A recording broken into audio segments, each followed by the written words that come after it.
الحمد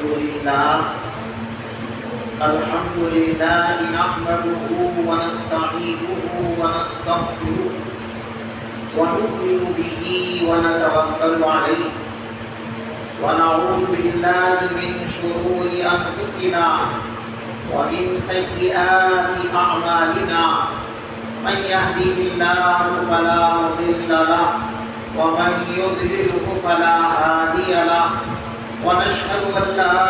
إله إلا الله وحده لا شريك له ونشهد أن سيدنا ومولانا محمدا عبده ورسوله صلى الله تعالى عليه وعلى آله وأصحابه وبارك وسلم أما بعد فإن أصدق الحديث كتاب الله وخير الهدي هدي محمد صلى الله عليه وسلم وشر الأمور محدثاتها وكل محدثة بدعة وكل بدعة ضلالة اللهم احفظنا من البدع والفتن والشرور.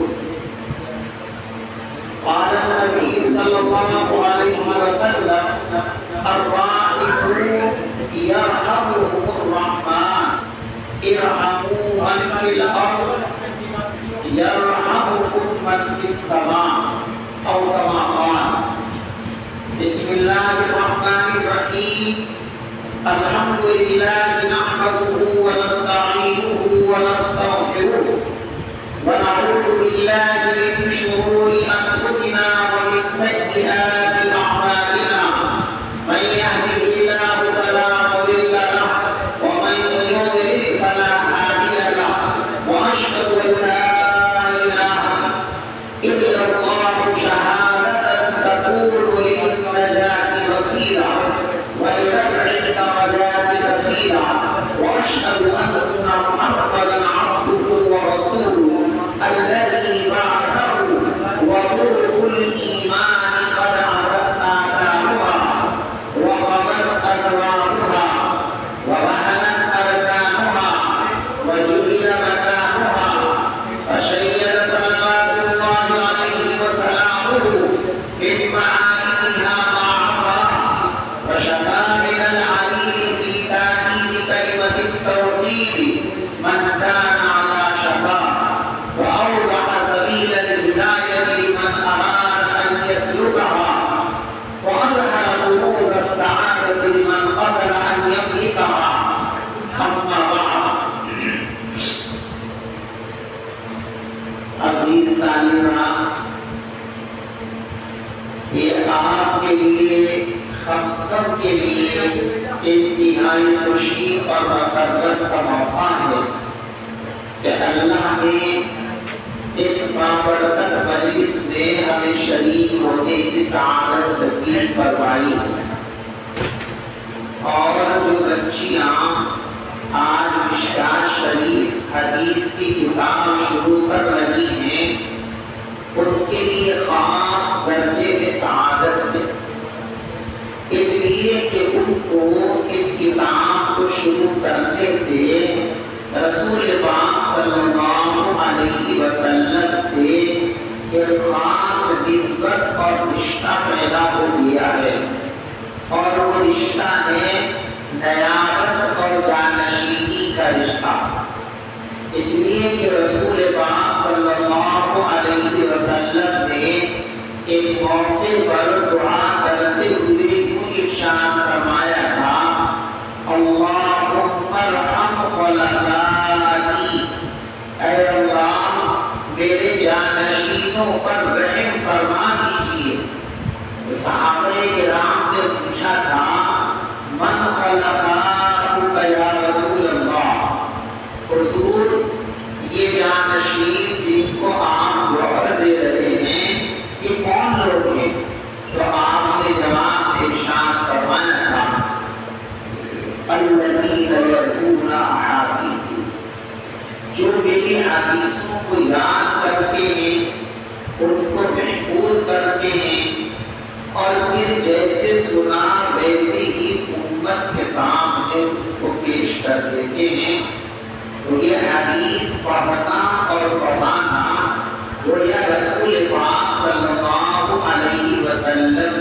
نیابت اور آپ کی جانشینی کا مقام ہے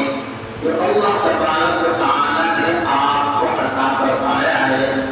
اللہ آپ کو یہ منصب مبارک فرمائے اور اس کے تقاضوں کو پورا کرنے کی ہمت توفیق نصیب فرمائے، اور اللہ آپ سے دین کی حفاظت، علم کی اشاعت کا بڑے پیمانے پر کام ہو۔ یہ کتاب جو ہم شروع کر رہے ہیں، اس کتاب کا نام ہے مشکات المصابیح۔ مشکات کے معنی آتے ہیں چراغ رکھنے کا تابچہ۔ پہلے زمانے میں جب لائٹ کا یہ نظام نہیں تھا، چراغ جلتے تھے۔ چراغ کو اگر کھلے میں رکھا جائے تو اس کی روشنی پھیل جانے کی وجہ سے زیادہ مضبوط محسوس نہیں ہوتی، اور اگر چراغ کو کسی محیط جگہ کے اندر رکھ دیا جائے تو روشنی مضبوط اور بڑی معلوم ہوتی ہے۔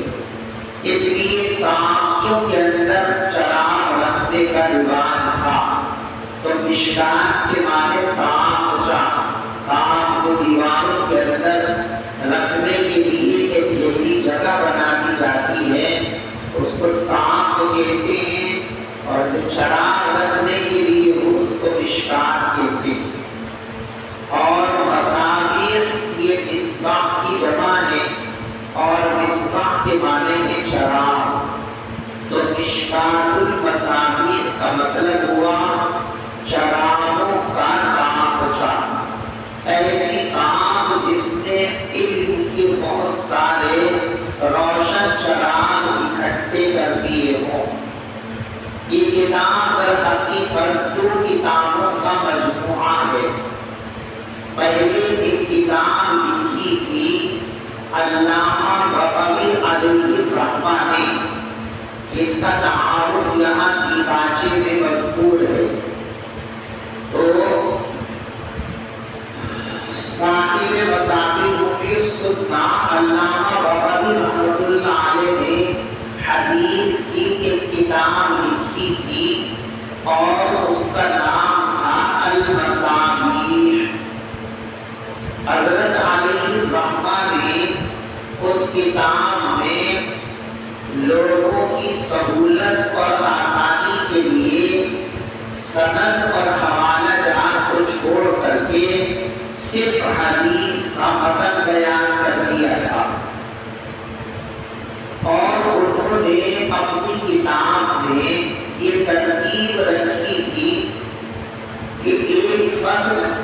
بخاری اور مسلم کی روایتوں کے لیے جس کا عنوان تھا الصحاح، اور دوسری فصل انہوں نے رکھی تھی جس کا نام رکھا تھا الحسان۔ اس میں وہ بخاری مسلم کے علاوہ جو دوسری کتابیں ہیں، ترمذی شریف، ابو داؤد شریف، نسائی شریف، سنن دارمی وغیرہ، ان کتابوں کی روایت اس نے جمع کی تھی۔ تو اس طرح انہوں نے یہ کتاب لکھی تاکہ لوگوں کو حدیث کا متن یاد کر کے اور اس پر عمل کرنا آسان ہو جائے، لیکن سند اور کتاب کا حوالہ نہ ہونے کی وجہ سے بہت سے لوگ اس کتاب پر اشکال کرتے تھے۔ حالانکہ کتاب اپنی جگہ بے انتہا افادیت کے حامل تھی، لیکن اعتراض کرنے والوں کو اعتراض کرنا ہے، وہ فائدے کو نہیں دیکھتے، بس اعتراض کرنے کا کوئی راستہ ملے تو کر دیا۔ تو اس پر بھی کچھ لوگوں کو یہ اشکال تھا کہ یہ کتاب جو ہے چونکہ اس میں روایتیں بغیر سند کے بیان کی گئی ہیں، تو ہم کیسے یہ طے کریں اور یقین کریں کہ جو حدیثیں ہیں وہ کس درجے کی ہیں، صحیح ہیں، حسن ہیں، ضعیف ہیں، اس لیے سند ہونی چاہیے۔ تو پھر اللہ تبارک و تعالیٰ نے اپنے کے ایک بندے کو اللہ کے قبر کو نور سے منور فرمائے، ان کو اس طرح متوجہ کیا اور انہوں نے اپنے استاد کے مشورے سے اس کتاب پر کام کیا اور اس کتاب میں انہوں نے ایک تو صحابی کا نام ذکر کیا کہ رسول پاک صلی اللہ علیہ وسلم سے یہ بات کن صحابی نے سنی ہے، ان کا نام بیان کیا۔ جیسے آپ دیکھیں پہلی روایت ہے ان عمر بن الخطاب رضی اللہ تعالی، تو اس سے معلوم ہوا کہ حضور پاک صلی اللہ علیہ وسلم سے یہ حدیث حضرت عمر بن الخطاب رضی اللہ تعالی نے سنی، انہوں نے دوسروں کو سنائی اور پھر اس طرح یہ امت کے پاس محفوظ ہو گئی۔ ایسے آگے اور روایتیں ہیں، سب روایتوں کے اندر آپ دیکھیں گی ان عبداللہ بن عمرو عن ابی ہریرہ عن ابن عمر عن انس رضی اللہ عنہ عن ابی موسیٰ الاشعری۔ تو انہوں نے اس کتاب میں سب سے پہلا کام تو یہ کیا کہ ہر روایت میں پوری سند سے ذکر نہیں کی، لیکن جن صحابی نے وہ روایت پیغمبر علیہ السلام سے لی تھی ان کا نام ذکر کر دیا، اور پھر اس کے بعد دوسرا کام یہ کیا کہ جس کتاب سے صاحب مصابیح رحمۃ اللہ علیہ نے روایت نقل کی تھی، تلاش کر کے اس کتاب کا نام آخر میں نقل کر دیا، جیسے رواہ البخاری،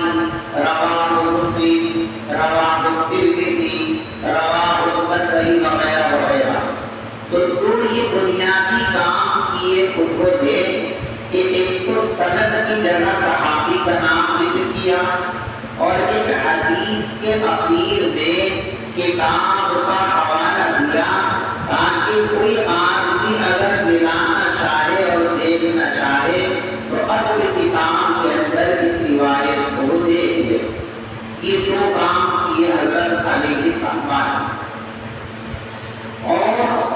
تیسرا کام انہوں نے یہ کیا کہ کچھ احادیث کا اس میں اضافہ فرمایا، تقریباً 1100 حدیث کا اضافہ فرمایا اور اس کے لیے علیحدہ تیسری فصل قائم کی، اور وہ جو الحسان اور الصحہ کا عنوان تھا اس کو بدل دیا۔ اب ترتیب یہ ہے کتاب کی، الفصل الاول، فصل اول کے اندر بخاری اور مسلم کی روایتیں، الفصل الثانی، فصل ثانی کے اندر ابو داؤد، ترمذی، نسائی، سنن دارمی وغیرہ کی روایتیں، اور جو تیسری فصل کا اضافہ کیا الفصل الثالث، اس میں صاحب مشکوٰۃ رحمۃ اللہ علیہ نے کسی کتاب کی پابندی نہیں کروایا،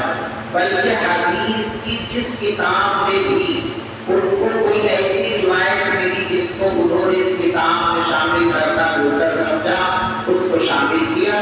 چنانچہ بخاری کی روایتیں بھی اس میں ہیں، مسلم کی بھی ہیں، ترمذی، ابو داؤد اور نسائی وغیرہ کی بھی ہیں، اور بھی بہت ساری کتابوں کی روایتیں ہیں۔ پہلے جب اس کتاب پر یہ تخریج کا کام کیا ہے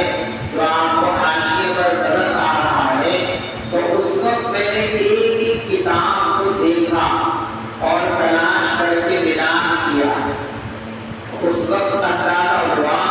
کہ تقریباً 42 حدیث کی کتابوں میں سے چھانٹ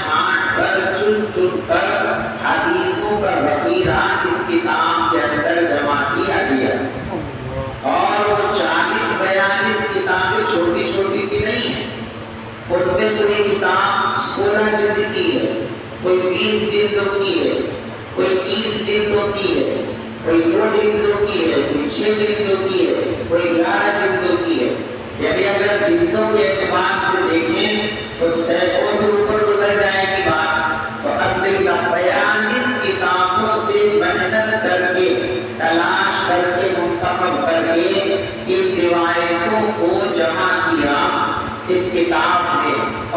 کا نام رکھا مشکات المصابیح۔ تو یہ مشکات المصابیح دو کتابوں کا مجموعہ ہے۔ پہلی کتاب ہے المصابیح اور پھر اس میں اضافہ کرنے کے بعد نام رکھ دیا گیا مشکات المصابیح۔ جیسا کہ آپ کو معلوم ہے کہ یہ حدیث کی کتاب ہے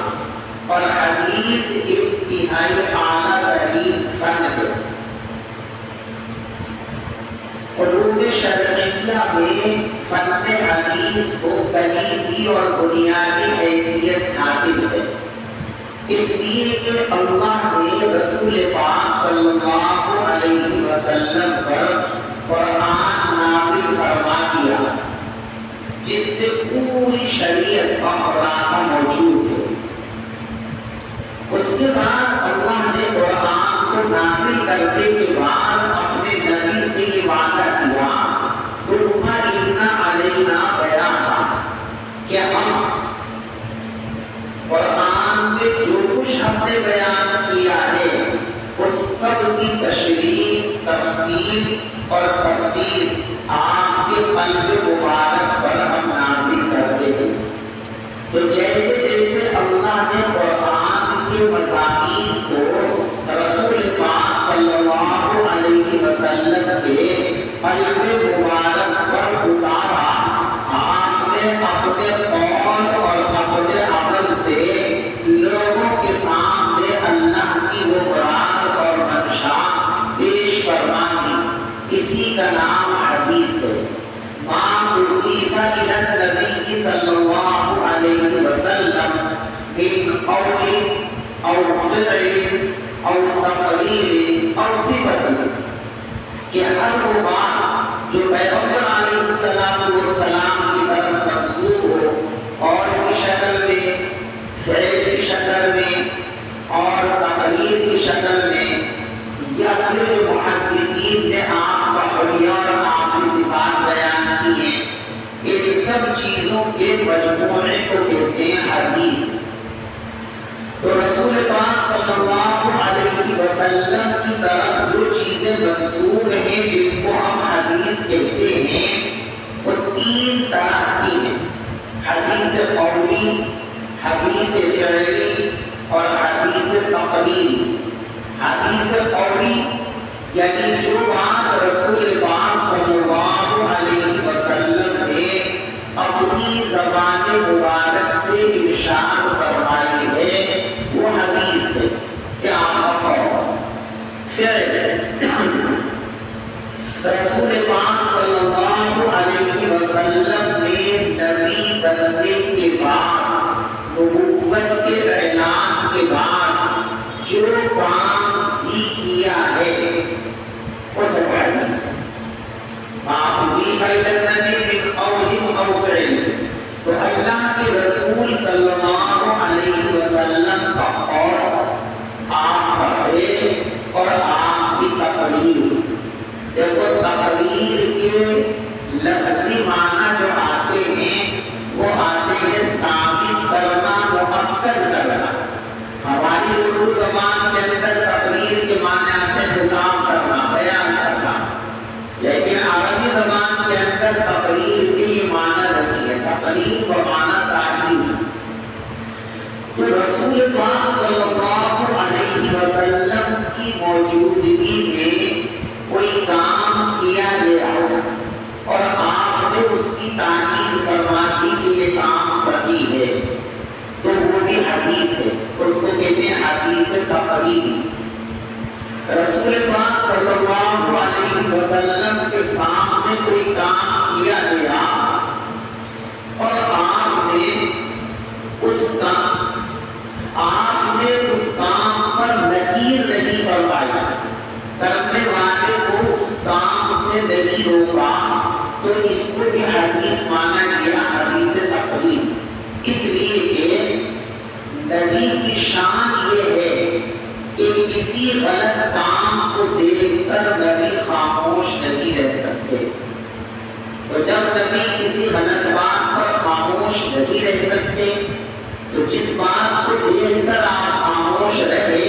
یہ اس بات کی دلیل ہے کہ کی یہ بات صحیح ہے، صادق اور سچی ہے،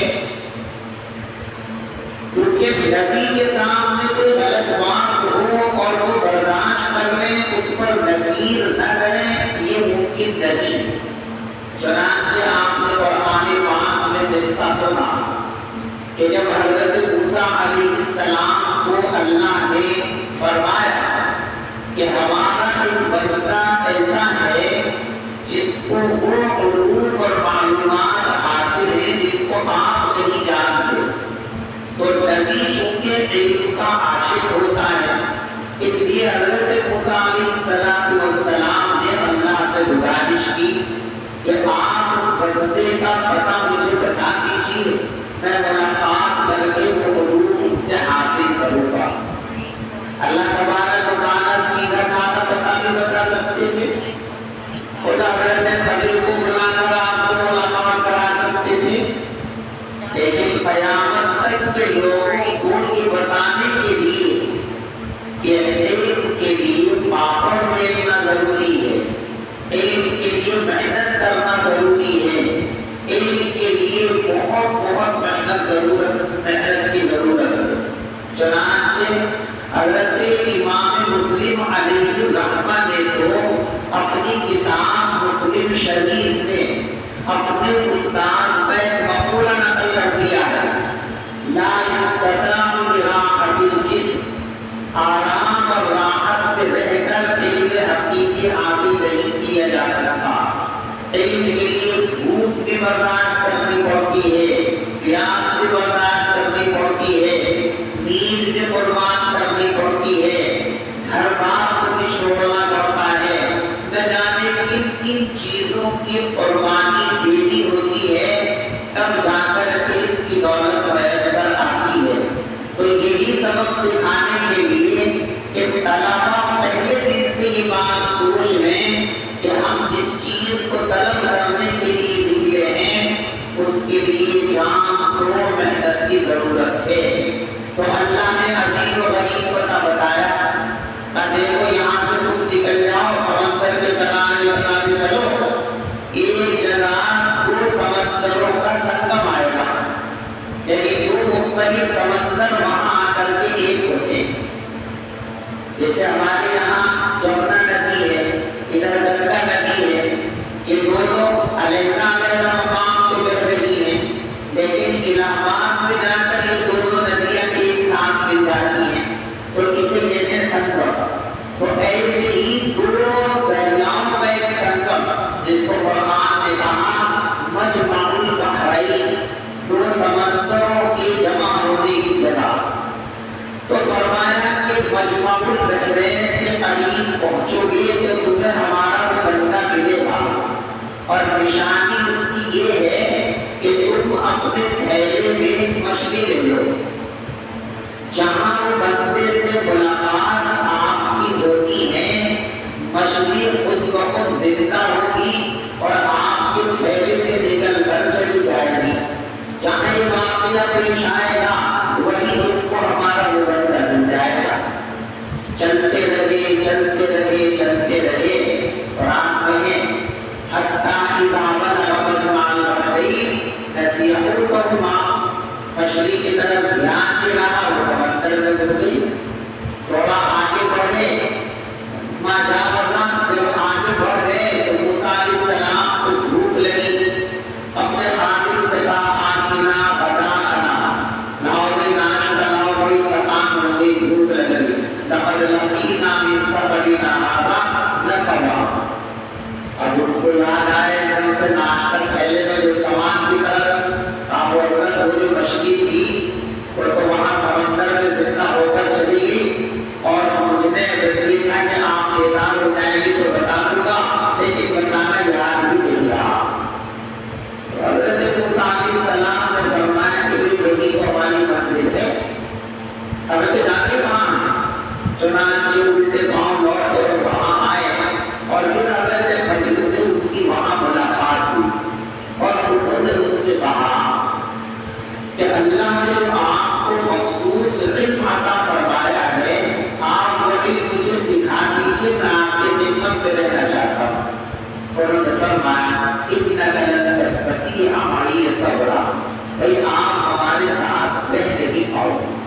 اور رہ بھی کیسے سکتے ہو وَكَيْفَ تَصْبِرُ عَلَىٰ مَا لَمْ تُحِطْ بِهِ، جب کوئی واقعہ پیش آئے گا اور تمہیں اس کی حقیقت معلوم لگی ہوگی تو تم پوچھے بغیر رکو گے نہیں؟ انہوں نے کہا نہیں نہیں، میں وعدہ کرتا ہوں کچھ نہیں پوچھوں گا، طے ہو گیا کہ آپ ہمارے ساتھ رہیں گے، لیکن ہماری کسی بات پر آپ سوال نہیں کریں گے کہ آپ نے یہ کیوں کیا۔ تیار ہو گئے؟ تو اب دیکھیں یہ جو بات بتانی تھی کہ نبی کسی غلط بات کو دیکھ کر کسی آن کو خاموش نہیں سکتا۔ اب یہاں حضرت موسیٰ نے وعدہ کر لیا کہ میں بولوں گا نہیں، کچھ نہیں پوچھوں گا، لیکن چلے ایک کشتی دیکھی اور اس کشتی نے دونوں کو بٹھا لیا اور وہ پہچان کے کشتی والے خضر کو کسی طرح سے تو کرایہ پہ لیا، لیکن کشتی ذرا آگے بڑھ گئی تو حضرت خضر نے اس کشتی کا ایک تختہ توڑا اور پھینک دیا۔ اب ظاہر شریعت کے اعتبار سے غلط کام، ایک تو یہ کہ دوسرے کی ملکیت کو خراب کرنا یہ بھی ناجائز اور حرام، دوسرے یہ کہ تختہ توڑنے سے کشتی کے ڈوبنے کا امکان پیدا ہو گیا تو بہت سے لوگوں کی جان کو خطرے میں ڈالنا ہی دوسرا ہوگا۔ تو اردو فوراً جو ہے آگے یہ آپ نے کیا کر دیا، اخرت ہمارے دور کا اللہ، آپ نے کشتی توڑ دی، آپ لوگوں کو ڈبونا چاہتے ہو، لقد جئت شیئا امرا، یہ بڑی غلط بات ہے۔ حضرت موسیٰ علیہ السلام سے انہوں نے فرمایا الم اقل انک لن تستطیع معی صبرا، بھئی ہم نے تو پہلے ہی آپ سے کہہ دیا تھا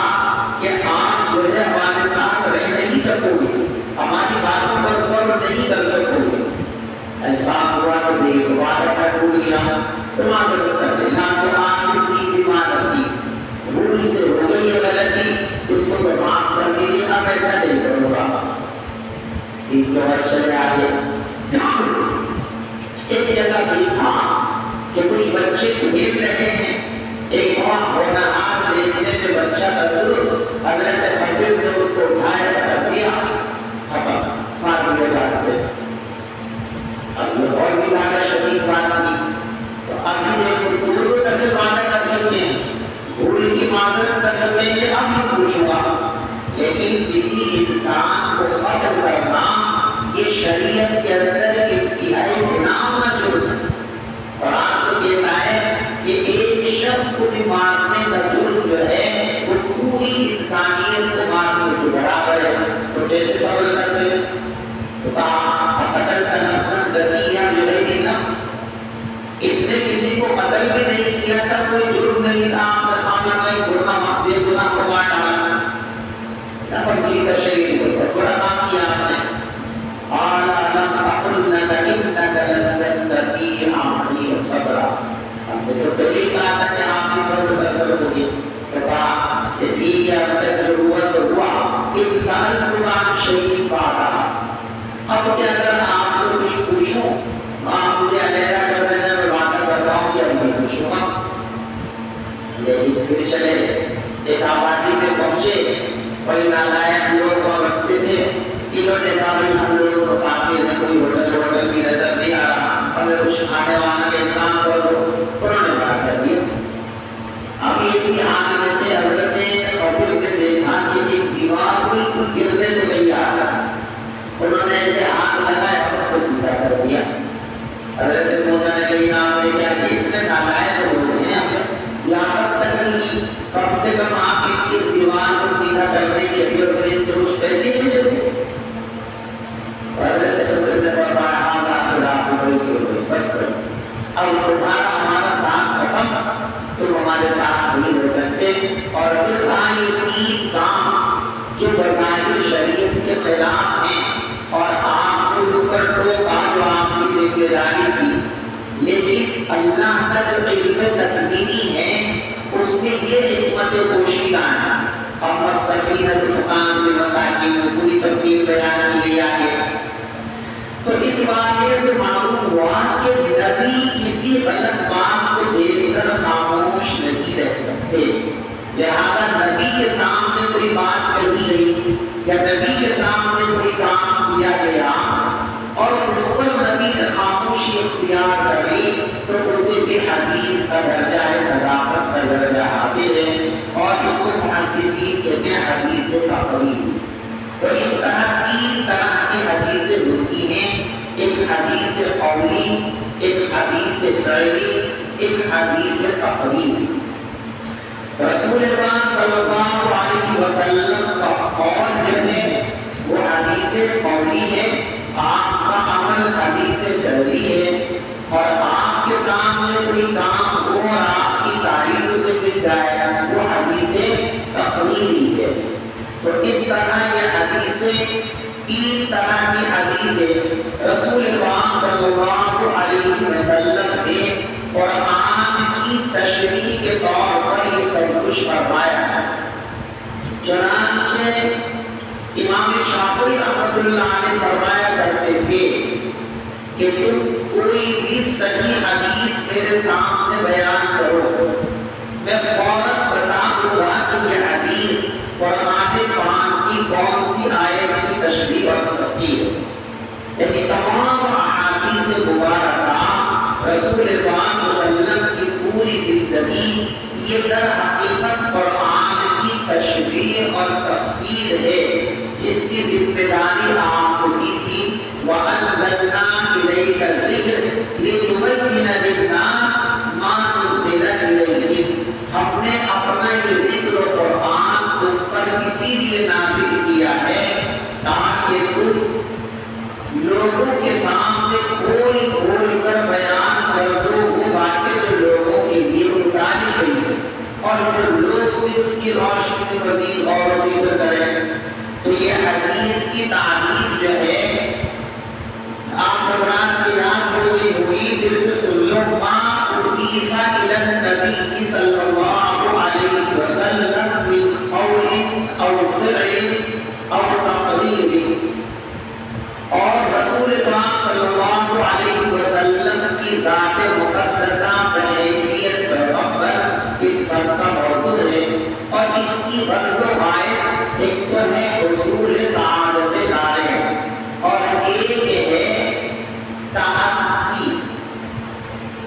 تحسی کے معنی آتے ہیں کسی کو اپنا ماڈل بنا لینا، نمونۂ عمل بنا لینا۔ یعنی حدیث پڑھنے کا مقصد ہے رسول پاک صلی اللہ علیہ وسلم کی زندگی کو جان کر اس کے مطابق اپنی زندگی کو بنانے کی فکر کرنا، اسے کہتے ہیں تحسی۔ تو ایک ہے اس کا مقصد تحسی اور ایک ہے اس کا مقصد تشریح۔ یعنی حدیث پڑھنے کا ایک مقصد یہ ہے کہ حدیث پڑھ کر ہم مسائل کو سمجھیں اور ان مسائل کو قرآن و حدیث کی روشنی میں، قرآن و حدیث میں وضاحت کے ساتھ تفصیل کے ساتھ بیان نہیں کیا گیا، احادیث کی روشنی میں ان کو سمجھیں اور شریعت کو مرتب اور صاف طریقے سے سامنے لا کر لوگوں کو فائدہ پہنچائیں۔ یہ حدیث پاک کی غرض و غایت ہے اور اس کو پڑھنے پڑھانے کا مقصد ہے۔ بہرحال یہ دو چار باتیں آپ کے سامنے میں نے بطور تمہید عرض کر دی ہیں۔ حقیقت میں تو پوری تفصیل کے ساتھ جو آپ کے استاد محترم آپ کو پڑھائیں گے اس میں تمام تر تفصیل آپ کے سامنے آ جائے گی۔ میں اپنے لیے برکت کا ذریعہ سمجھتے ہوئے چلیے ایک دو لائنوں کا ترجمہ کر دیتا ہوں، باقی بات کے استاد کرائیں گے۔ دیکھیے، بسم اللہ الرحمن الرحیم، میں اللہ کے نام سے شروع کرتا ہوں جو نہایت مہربان ہے اور انتہائی رحیم ہے۔ الحمدللہ نحمدہ، تمام تعریفیں اللہ ہی کے لیے ہیں۔ نحمدہ،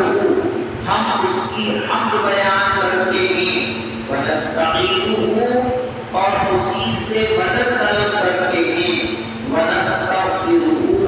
اور اس سے اپنے گناہوں کی معافی چاہتے ہیں۔ ونعوذ باللہ من شرور انفسنا،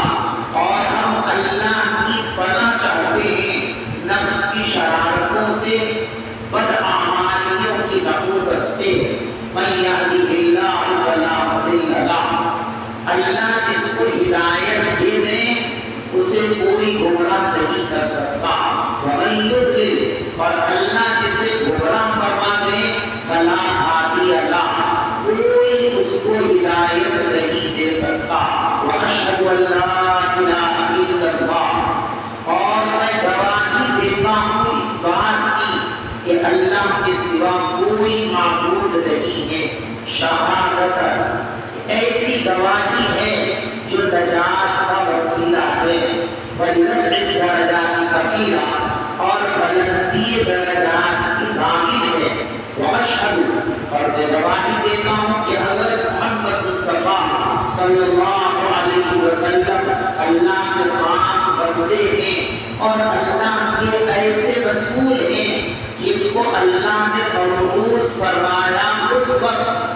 جب ایمان کے راستوں کی نشانیاں مٹ گئی تھی،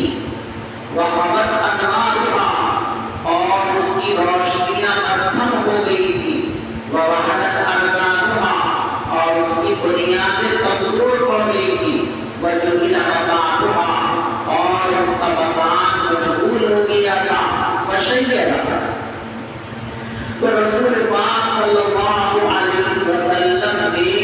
اس کو مضبوطی عطا فرمائی،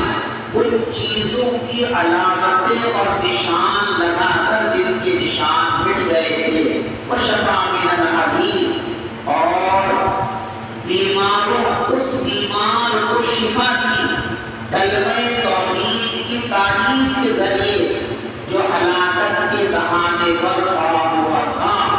وَأَوْضَحَ سَبِيلَ الْهِدَایَةِ اور ہدایت کا راستہ واضح کیا، لمن اراد ہر اس شخص کے لیے جو اس راستے پر چلنا چاہے، وَأَظْهَرَ كُنوزَ السَّعَادَةِ اور ایک وقتی کے خزانوں کو ظاہر فرمایا، لمن قصد أن يملكها ہر اس شخص کے لیے جو اس کا مالک بننا چاہے۔ اللہ ہم سب کو یہ نعمت سعادت کے خزانے پر رحمت فرمائے اور اللہ تعالیٰ آپ کو آپ کے اساتذہ کے علوم میں برکت پیدا فرمائے، آمین وآخر دعوانا الحمدللہ رب العالمین۔ مولانا محمد وعلى آل سيدنا مولانا محمد وبارك وسلم، ربنا ظلمنا أنفسنا وإن لم تغفر لنا وترحمنا لنكونن من الخاسرين۔ اے اللہ ہمارے گناہوں کو معاف فرما، اللہ ہماری خطاؤں کو معاف فرما، ہمارے قصوروں کو معاف فرما، اللہ بہت گنہگار ہیں، حد درجے خطا کار ہیں، لیکن اے اللہ آپ کی رحمت ہمارے گناہوں سے بہت بڑی ہے، اے اللہ ہم سب کے گناہوں کو معاف فرما، ہمارے والدین کو معاف فرما، اے اللہ ہمارے والدین کو معاف فرما، اے اللہ خاص طور سے میرے والدین کی مغفرت فرما، ہمارے مولانا فرید صاحب کے والدین کی مغفرت فرما، ان کی درجات کو بلند فرما، ان کی قبروں کو نور سے منور فرما، اے رب ذوالجلال ہمارے تمام اساتذہ کو معاف فرما، ان کی درجات کو بلند فرما، اے رب ذوالجلال ہماری اولادوں کو معاف فرما، ہمارے شاگردوں کو معاف فرما، ہم سے تعلق اور محبت رکھنے والوں کو معاف فرما، اے اللہ پوری امت کو معاف فرما، اے اللہ ہمارے مدارس کی حفاظت فرما، مساجد کی حفاظت فرما، خانقاہوں کی حفاظت فرما، اے اللہ ہمارے اوقات کی حفاظت فرما، اے اللہ پوری انسانیت کی حفاظت فرما، مسجد اقصی کی حفاظت فرما، اے اللہ ہمارے ملک کی حفاظت فرما، اے رب ذوالجلال اس مدرسے کو دنیا رات چوڑی طرف کی نصیب فرما، اے اللہ مولانا فرید صاحب کی مدد فرما، ان کے ہاتھوں کو مضبوط فرما، ان کے قدموں میں استقامت پیدا فرما، اے اللہ جن وسائل کی ضرورت ہے اے اللہ بھرپور طریقے سے وہ وسائل عطا فرما، ان میں برکت پیدا فرما، اے اللہ ان کے تمام منصوبوں کی تکمیل فرما، اے اللہ ان کی تمام محنتوں کو اپنی بارگاہ میں قبولیت عطا فرما،